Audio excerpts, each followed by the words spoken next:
para sa mainit na showbiz balita. At ngayong gabi, espesyal ang aming guest anchor sa Chika Minute. Walang iba kundi ang kauna-unahang Pinay na itinanghal na Miss World. Narito na, si Miss World 2013, Megan Yang. Megan!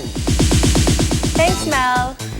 Happy ngayon si Janilyn Mercado sa kanyang takbo ng kanyang buhay at career. Pati rin ba sa kanyang love life, lalo't malibalita nagkabalikan sila ni Dennis Trillo. Alamin sa Chika ni Lars Santiago. Sa pictorial ni Janilyn Mercado para sa ini-endorsong clothing line, masasabing lalo pang tumingkad ang ganda ng aktres. Kaiba ang ningning ng kanyang mga mata na sinasabi ng marami na mata ng isang taong in love. Lalong lumalakas ang bulong-bulungan tungkol sa pakikipagbalikan ni Jen kay Dennis Trillo, lalo pat umamin si Dennis na magkasama sila noong Holy Week at sa panunood ng UFC noong nakaraang buwan sa MOA Arena. Hindi rin itinanggi ni Jen na niregaluhan siya ni Dennis ng bike at relo noong birthday niya. Ang ganda lang yun. Ayoko ng pag-usapan. Wala lang. I think it's too personal. Basta sa ngayon, kontento si Jen sa kanyang buhay dahil lahat ng bahagi ng buhay niya ay masaya.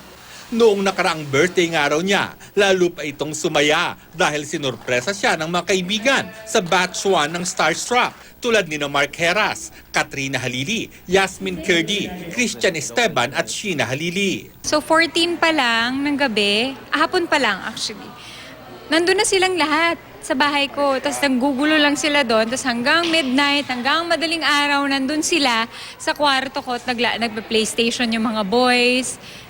Kami naman ng mga girls, walang tigil ang bibig sa kakachika, tawanan, kulitan. Paalis papuntang New York, USA si Jen ngayong buwan para sa shooting ng pelikulang Prenup kung saan makakatambal niya si Sam Milby.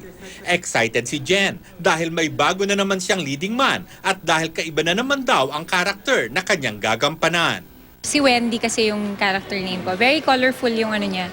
Yung character niya, yung mundo niya, iba talaga. Lars Santiago, updated sa showbiz happenings.